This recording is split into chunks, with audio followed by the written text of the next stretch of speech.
మిట్మానేరు గ్రామాల ప్రజలకు ఉపాధి కల్పించాలి. మిట్మానేరు గ్రామ ప్రజలకు ఉపాధి కల్పించాలి. మిట్మానేరు గ్రామాల ప్రజలకు ఉపాధి కల్పించాలి.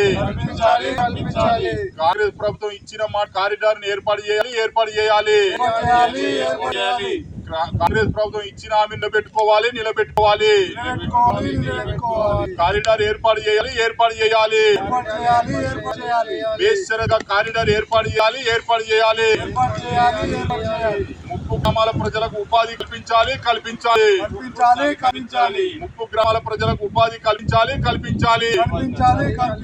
యువతికి ఉద్యోగ అవకాశాలు కల్పించాలి. యువతికి ఉద్యోగ అవకాశాలు కల్పించాలి. ఈరోజు రాజన్న సిరిసిల్ల జిల్లా బోయినపల్లి మండలం వదవెల్లి గ్రామం లోపల సిపిఎం పార్టీ ఆధ్వర్యం లోపల వారి సమస్యలను తీసుకోవడానికి ఈరోజు పత్రికా సమావేశం సందర్భంగా సందర్శించడం జరిగింది. ఇలా ముప్పు గ్రామాల ప్రజల పరిస్థితి చూస్తే వాళ్ళ త్యాగానికి వెలగట్టలేని పరిస్థితి ఇలా మనం అర్థం చేసుకోవాలి. టీఆర్ఎస్ ప్రభుత్వంలో ఎంతో ఆర్భాటంగా మిట్మానేరు గ్రామాల ప్రజలకు ఎంత ఆర్భాటంగా చేస్తామని చెప్పి 10 ఏళ్ల కాలాన్ని నిర్వీర్యం చేసి ఇవాళ అన్నమో రామచంద్ర అనే పరిస్థితి ఇలా రోడ్డు మీద వచ్చిన పరిస్థితి ఏర్పడింది.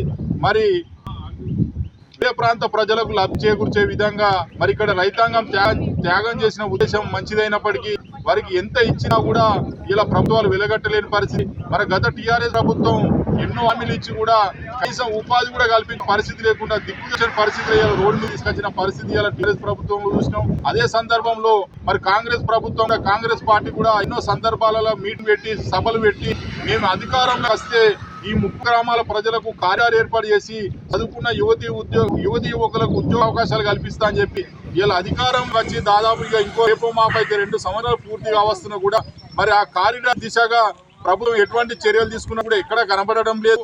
మరి ఇప్పుడు 2 సంవత్సరాలు పూర్తిగా వస్తున్నా కూడా అన్నమో రామచంద్ర అని చెప్పి సద్దులు మూట కట్టుకొని రోడ్డు మీద దినసరి కూలీ లెక్క ఇలా రైతాంగాన్ని రోడ్డు మీద నిలబడిన పరిస్థితి ఆ ప్రభుత్వమైనా ఈ ప్రభుత్వం చేస్తుంది. కాబట్టి మరి మీరు ఇచ్చిన హామీ ఏదైతే ఉందో యుద్ధ ప్రాతిపదిన మరి ఇక్కడ ఉన్న ముప్పు గ్రామాల ప్రజలకు కారిడార్ ఏర్పాటు చేసి వారికి ఉద్యోగ అవకాశాలు చదువుకున్న యువతి ఉద్యోగ అవకాశాలు కల్పించాలని చెప్పి సందర్భంగా మరి పత్రికా సమావేశం సందర్భంగా ఈ ప్రభుత్వాన్ని డిమాండ్ చేయడం జరుగుతుంది.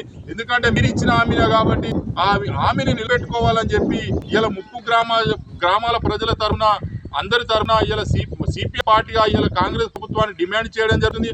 ఒకవేళ కారిడార్ ఏర్పాటు చేయకపోతే మాత్రం రానున్న రోజుల జిల్లా సిపిఎం పార్టీ ఆధ్వర్యంలో కూడా ఈ ముప్పు గ్రామాల ప్రజలను ఐక్యం చేసి ఒక నాటి మీద తీసుకొచ్చి పెద్ద ఎత్తున ఆందోళన నిర్వహించేందుకు కూడా వెనుకగా ఏమని చెప్పి సందర్భంగా తెలియజేస్తూ కాంగ్రెస్ ప్రభుత్వం ఇప్పటికైనా బేషరతుగా కారిడార్ ఏర్పాటు చేసి ఉద్యోగ అవకాశాలు కల్పించాలని చెప్పి సందర్భంగా పత్రికా ముఖంగా ఈ కాంగ్రెస్ ప్రభుత్వాన్ని డిమాండ్ చేయడం జరుగుతుంది.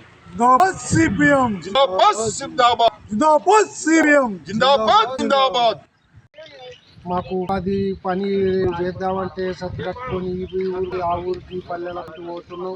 మా భూములు పోయినాయి, మా జాగాలు పోయినాయి, మా ఇల్లు పోయినాయి. మాకు బతుకుదేరు కరువైపోయింది. బతుకుదామంటే ఏం పని లేదు. పని లేక బాధపడుకుంటా మేము వచ్చుతున్నాము. 10 ఏళ్ళు టీఆర్ఎస్ ప్రభుత్వం వెళ్ళింది. మాకు 5,04,000 ఇస్తామన్నారు, ఇవ్వలేదు. ఉపాధి కల్పిస్తామన్నారు, ఉపాధి కల్పించలేదు.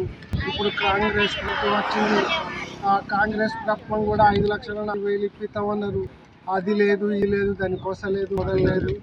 కారిడార్ ఏర్పాటు చేసి మాకు ఉపాధి కల్పించాలని కోరుకుంటున్నాం. మాకు ఉపాధి గత ప్రభుత్వం ఏం చేయలేదు. ఈ ప్రభుత్వాన్ని ఏమన్నా చేయాలని కోరుకుంటున్నాం.